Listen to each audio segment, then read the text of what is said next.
তাদের আত্মার মাগফিরাত কামনা করি। এই বিজয় দিবস আমরা কিভাবে পেলাম, যদি এই ব্যাপারে বক্তব্য দিতে যাই ঘন্টার পর ঘন্টা বক্তব্য দিলেও শেষ হবে না, দিনের পর দিন বক্তব্য দিলেও শেষ হবে না। আজকে বিজয় যাদের জন্য এসেছে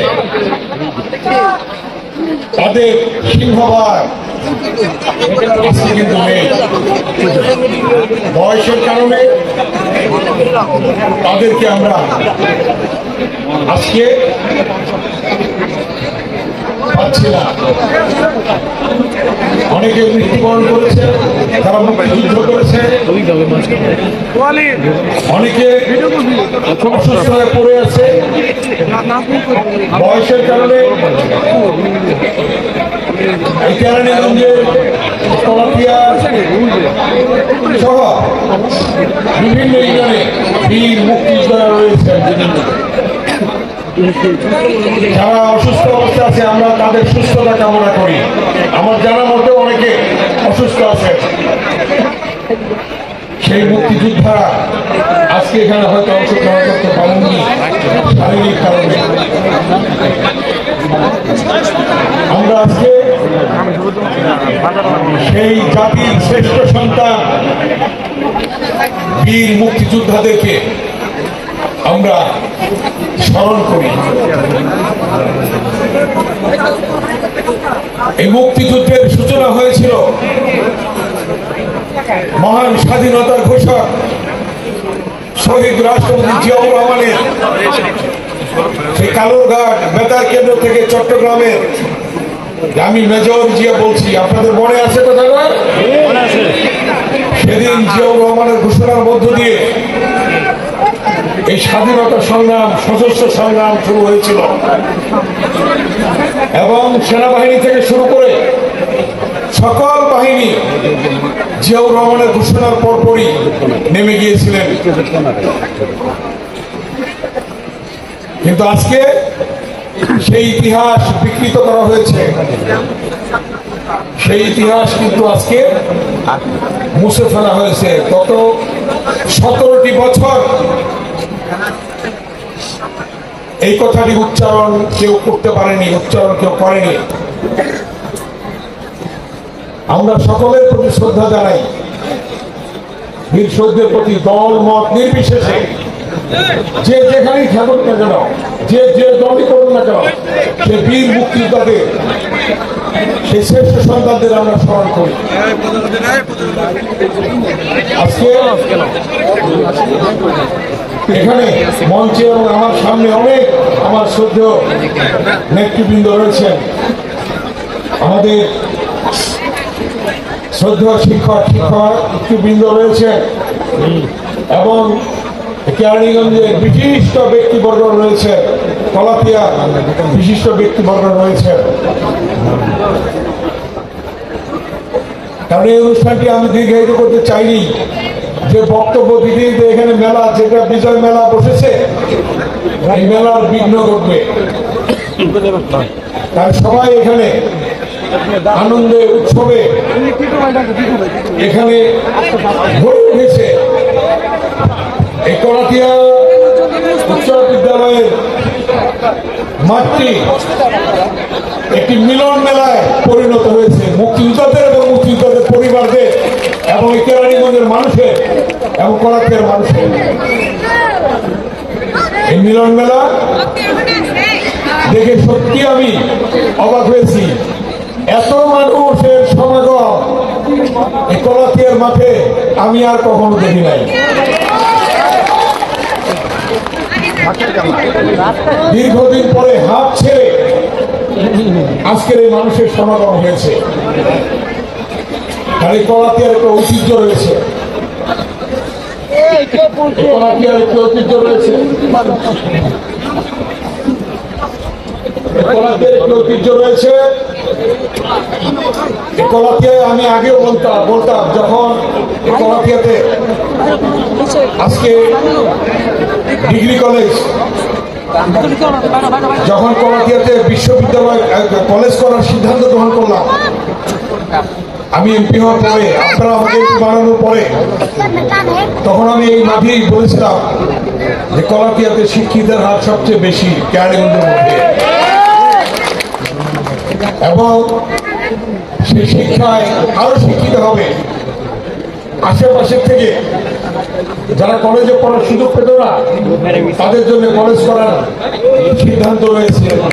আমার মনে পড়ে সেই শ্রদ্ধেয় ব্যক্তিদের কথা, সাবেক চেয়ারম্যান আফসারউদ্দিন সাহেবের কথা, এই কলেজ প্রতিষ্ঠায় তার যে ভূমিকা ছিল, আনিসুদ্দিন সাহেবের কথায় তার যে ভূমিকা ছিল, এবং আরো এখানে আমার মঞ্চের সামনে বসে আছে, বাইরেও আছে, অনেকে হয়তো খবরও পান নাই।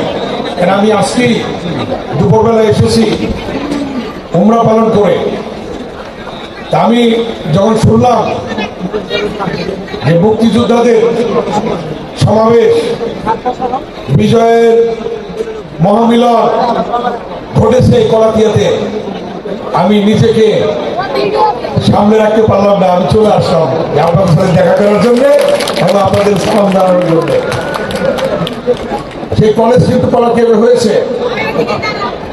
এই কলাকিয়াকে কেন্দ্র করে কলাকিয়ার একজন ব্যক্তি ছিল, যার সাথে আমি পরামর্শ করে এই হযরতপুর পর্যন্ত, ওদিকে কুন্ডা পর্যন্ত গ্যাস এনেছিলাম।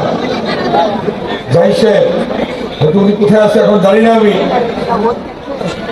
অনেক ভাবে আমাকে সাহায্য করেছে। গ্যাস এসেছে। এই কলাকিয়াতে পাকা রাস্তা ছিল না, কিন্তু জিঞ্জিরা থেকে এবং খোলামোড়া থেকে পাকা রাস্তা ছিল না, পাকা রাস্তা হয়েছে। জিঞ্জিরা বাবুবাজার ব্রিজ ফুটে যে আমরা 10-15 মিনিটে চলে যাই, এখান থেকে আধা ঘন্টায় চলে যাই। ওই জিঞ্জিরা বাবুবাজার ব্রিজ হয়েছে। এই যে বসিলা ব্রিজ, এই ব্রিজ জোর করে এনেছি। বসিলা একটা নদীর পর কয়টা ব্রিজ দরকার? তখনকার ফাইন্যান্স মিনিস্টার, অর্থমন্ত্রী সাইফুর রহমান সিলেটি ভাষায় বলছিলেন যে আমার সুরমা নদীর উপর একটা ব্রিজ আর কেরানীগঞ্জের জন্য 3টে ব্রিজ করতে হইব, এটা দেওয়া যাবে না। এই কথা বলছিলেন। আমরা বলেছি না, ব্রিজ হবে, ব্রিজ করতে হবে। সেই ব্রিজ আল্লাহর রহমতে হয়েছে। এই ব্রিজ হওয়াতে এখন মোহাম্মদপুর যাইতে লাগে কয় মিনিট? কয় মিনিট লাগে? 15 মিনিট লাগে। দেখেন অবস্থা। তাহলে উত্তরা থাকার যে অবস্থা, উত্তরা তো বড় শহর, আর কলাকিয়া থাকা তার চেয়ে ভালো না? তার চেয়ে ভালো। হযরতপুর, কলাকিয়া, তারানগর, আপনার সাতটা, বাস্তা, তারপর আপনার এদিকে ভাগুরতা, এই সমস্ত জায়গায়, রুদপুর, এই সমস্ত জায়গায় থেকে ঢাকার আমেজটা পাওয়া যায়। ঢাকা শহরে যেতে যে সময় লাগে, বাড়িতে বসে সেই কাজটা করা যায়, সেই জায়গায় যাওয়া যায়। এই জন্যই আজকে এই কলাকিয়া এবং কেরানীগঞ্জ এত উন্নত হয়েছে। জায়গা জমির দাম ছিল 10,000 টাকা, 5,000 টাকা শতাংশ, আর এখন কত দাম হয়েছে? এই রাস্তার জন্য, ঢাকার সাথে যোগাযোগের জন্য এটা সম্ভব হয়েছে। ঢাকায় গ্যাস চলে, এই কলাকিয়াতেও গ্যাস চলে। কেন হবে না? অবশ্যই হবে। শুধু এটা না, আমাদের পরিকল্পনা আছে। ব্যারিস্টার ইলেকট্রনিক নামান আমি 18তে ইলেকশন করছে, আপনারা তো ভোট দিতে পারেন নাই, পারছেন? কেউ পারে নাই। 16 বছর কেউ ভোট দিতে পারে নাই। এইবার দীর্ঘ 16 বছর বিএনপির ভারপ্রাপ্ত চেয়ারম্যান দেশনায়ক তারেক রহমানের নেতৃত্বে আন্দোলন হয়েছে। ইলিয়াস আলী গুম হয়েছে, চৌধুরী আলম গুম হয়েছে, অনেকে গুম হয়েছে, ছাত্রদল সুমন গুম হয়েছে, অনেকে মৃত্যুবরণ করেছে। সর্বশেষ ছাত্র জনতার রক্তের বিনিময়ে বাংলাদেশ পেয়েছি আমরা, নতুন বাংলাদেশ। এই নতুন বাংলাদেশ আমরা পেয়েছি। যারা শহীদ হয়েছে তাদের আত্মার মাগফিরাত আমরা কামনা করি। যাদের রক্তের বিনিময়ে এই বাংলাদেশের জনগণ আবার নতুন করে ভোটাধিকার পাবে। এখন ভোটাধিকার পাবেন না আপনারা? সামনে নির্বাচন হবে, সেই নির্বাচনের আগে যেমন 3টা নির্বাচনে ভোট দিতে পারেননি আপনারা, কারণ আমি নিজে এমপি হয়েছি, আপনারা বানিয়েছেন, 4বার এমপি বানাইছেন, এবং 4বারই তত্ত্বাবধায়ক সরকার অধীনে নির্বাচন হয়েছে। সেই নির্বাচনে কিন্তু আমি এমপি হয়েছি, আপনারা বানিয়েছেন। এখন থেকে এমন নীতি আসতেছে, যে নীতি ছিল আগে ছিল যে ওই সরকারের অধীনে নির্বাচন হবে, ওই সরকারি ক্ষমতায় আসবে, ওনারাই ক্ষমতায় থাকবে। সেটা আর হচ্ছে না। সামনে তত্ত্বাবধায়ক সরকার বিল আসবে, সামনে তত্ত্বাবধায়ক সরকার আপনার যে আইন রয়েছিল এটা বেগম খালেদা জিয়া তত্ত্বাবধায়ক সরকার দিয়েছিল, সেই তত্ত্বাবধায়ক সরকার হবে। এখন অন্তর্বর্তীকালীন সরকারের অধীনে নির্বাচন হবে, তারপরে তত্ত্বাবধায়ক সরকারের অধীনে প্রত্যেকটি নির্বাচন হবে। কোন সরকারের অধীনে নয়, কোন ব্যক্তির অধীনে নয়, এটা হবে নির্দলীয় নিরপেক্ষ তত্ত্বাবধায়ক সরকারের অধীনে নির্বাচন। সেই নির্বাচনে আপনার ভোটটা আপনি দেবেন, আপনি পছন্দের নেতাকে দেবেন, পছন্দের লোকদেরকে দেবেন, আপনি তাকে ভোট দিয়ে নির্বাচিত করবেন এবং সেই দল সরকার গঠন করবে এবং সেই দলের মধ্য দিয়ে দেশের উন্নয়ন হবে, দেশ পরিচালিত হবে। আগের মতো আমরাই দাঁড়াইলাম, আমরাই পাস করলাম, আমাদের অধীনে নির্বাচন, সেই নির্বাচন আর বাংলাদেশে হবে না। বেগম খালেদা জিয়া সেই নিয়মটা করে গিয়েছিলেন, সেটা বাতিল করে দিয়েছে, সেটা আবার পুনর্বহাল হচ্ছে ইনশাআল্লাহ আল্লাহর রহমতে। সেই নির্বাচন হবে তত্ত্বাবধায়ক সরকারের অধীনে। সেই নির্বাচনে আপনারা ভোট দিয়ে আপনার কাঙ্ক্ষিত ব্যক্তিকে আপনারা পাস করাবেন। এই জন্য আগামী দিন যে নির্বাচন হবে, সেই নির্বাচনে আবার হয়তো আল্লাহর রহমতে ব্যারিস্টার ইরফান ইকরাম আমার অমি দাঁড়াবে এখান থেকে, হয়তো আমি অন্য কোথাও যাব, কিন্তু আপনারা আপনাদের কাঙ্ক্ষিত উন্নয়ন পাবেন।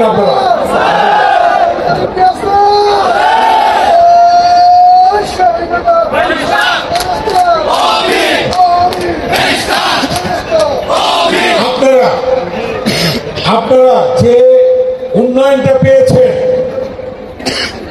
বিএনপির দুইবার ক্ষমতা থাকাকালীন এই কেরানীগঞ্জ বাংলাদেশের মধ্যে সবচেয়ে মডার্ন সিটি হবে ইনশাআল্লাহ, এবং এই কেরানীগঞ্জের মানুষ সেটা ভোগ করবে, কেরানীগঞ্জের মানুষ সেটা ব্যবহার করবে। থাকবে ওয়াসার সিস্টেম, যেটা কলাতিয়া আমরা শুরু করে দিয়েছিলাম, মনে আছে আপনাদের? এরকম ভাবে কেরানীগঞ্জের প্রত্যেকটি গ্রামে এটা হবে। ওয়াসার সিস্টেম, ড্রেনেজ সিস্টেম, পানির ট্যাঙ্কি সিস্টেম, এবং ঢাকা শহরে যা আছে তাই থাকবে আল্লাহর রহমতে এই কেরানীগঞ্জের মধ্যে ইনশাআল্লাহ।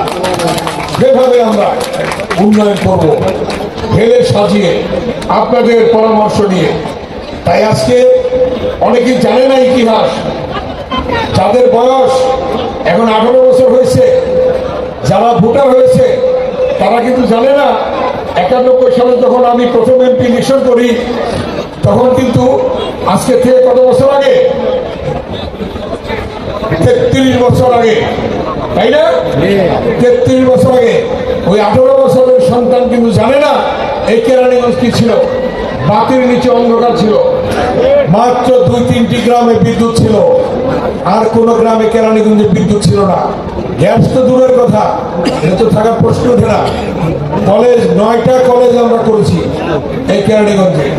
এই কেরানীগঞ্জে আমরা প্রায় 8টি নতুন হাই স্কুল আমরা করেছি, এবং যে স্কুলটি টিনের ভাঙা ঘর ছিল সেটা বিল্ডিং হয়েছে। বেঞ্চ ছিল না, আমি গিয়েছি সেই বাগাসুর প্রাইমারি স্কুল থেকে সালামিসে লেখাপড়া করে 91 সালে যখন আমরা ভিজিট করতে গিয়েছি, আমরা নির্বাচনী ক্যানভাস করতে গিয়েছি, স্কুলে ঢুকে গিয়ে দেখি ছেলে মেয়েরা বস্তা ছালা বিছিয়ে পাটি বিছিয়ে লেখাপড়া করতেছে, বেঞ্চ নাই, টিনের ঘর না, মুড়ির বেড়া, এগুলি কিন্তু বিল্ডিং হয়েছে। এই যে আমার পাশে building Kalatiya college high school building, Kalatiya college building, এগুলি কিন্তু আমাদের সময় হয়েছে, খালেদা জিয়া করেছে, বিএনপি করেছে, বিএনপির সময় উন্নয়ন হয়েছে।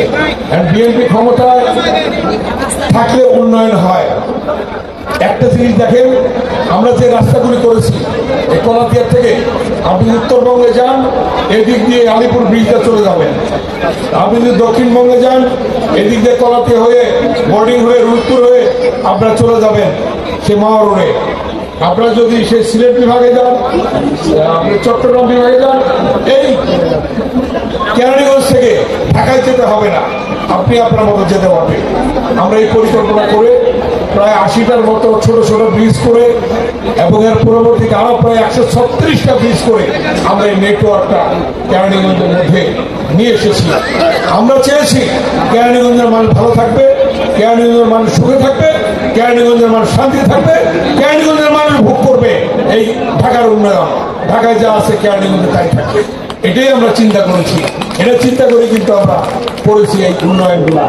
এবং এর পরবর্তীতে আমি যে কথাটি বললাম আপনাদের সামনে, ইনশাল্লাহ ইনশাল্লাহ আল্লাহর রহমতে এই কেরানীগঞ্জ বাংলাদেশের মধ্যে একটি আলাদা ব্যতিক্রমধর্মী মডার্ন সিটি আমরা করবো ইনশাল্লাহ। ব্যারিস্টার ইরফান ইবনে আমার অমির নেতৃত্বে আপনারা সেই কাজে সহযোগিতা করবেন। আপনাদের সহযোগিতা ছাড়া কিন্তু হবে না, আপনারা সহযোগিতা না করলে হবে না। আপনারা যদি ভোট দিয়ে নির্বাচিত করেন তাহলে হতে পারবে, ভোট দিয়ে নির্বাচন না করলে নির্বাচন না করলে সেটা হতে পারবে না। অতএব আপনাদের কাছে আবার বিনীত অনুরোধ থাকবে যে যেখান থেকে যেভাবে এসেছে আগামী দিনে দেশ নেত্রী বেগম খালেদা জিয়ার জন্য দোয়া করবেন, তিনি যেন আমাদের মাঝে আবার ফিরে আসতে পারেন, উনি চিকিৎসার জন্য যাবেন।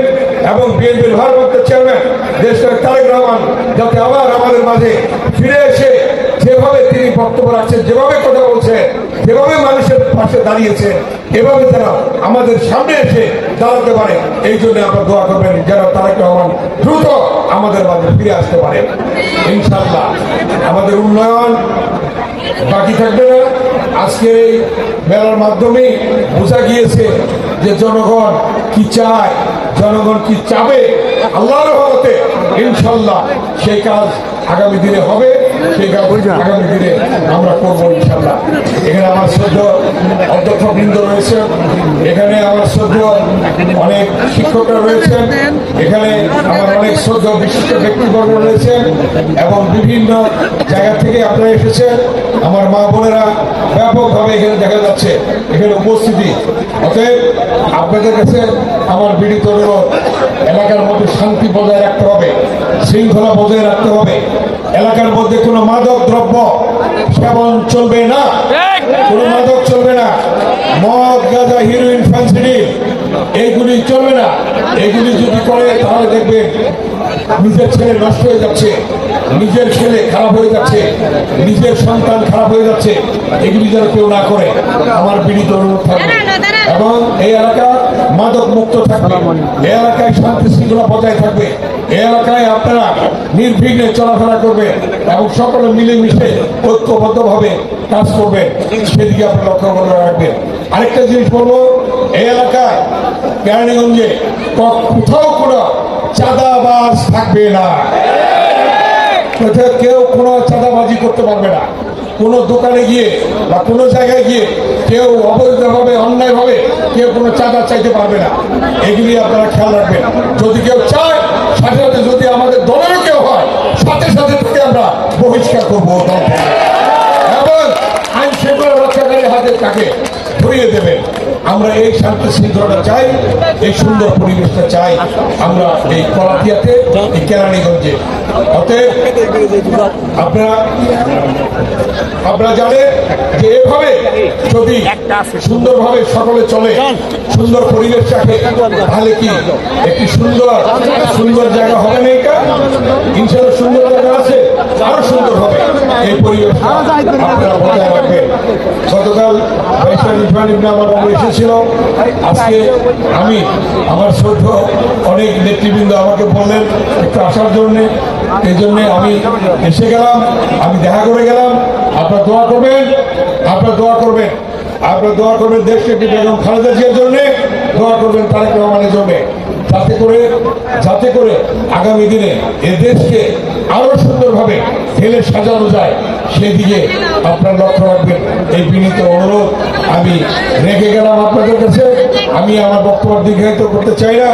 আপনারা যে আনন্দ উৎসবে যেভাবে নিজেদেরকে এখানে এই মহামিলনে অংশগ্রহণ করিয়েছেন, অংশীদার হয়েছেন, এই জন্য আপনাদের ধন্যবাদ জানিয়ে এবং শুভেচ্ছা জানিয়ে এবং সংগ্রামী সালাম জানিয়ে আগামী দিনে আপনাদের পাশে মৃত্যুর আগ পর্যন্ত থাকার প্রত্যয় ব্যক্ত করে আর গত দিনের দুর্নীতির মতোই সেই আহ্বান জানিয়ে, সেই ওয়াদা করে আমি যেমনি ছিলাম এবং দেশের আমি সেভাবে আপনাদের পাশে থাকবে এই প্রত্যয় ব্যক্ত করে আমি আমার বক্তব্য এখানেই শেষ করছি। সকলকে ধন্যবাদ। আসসালামু আলাইকুম।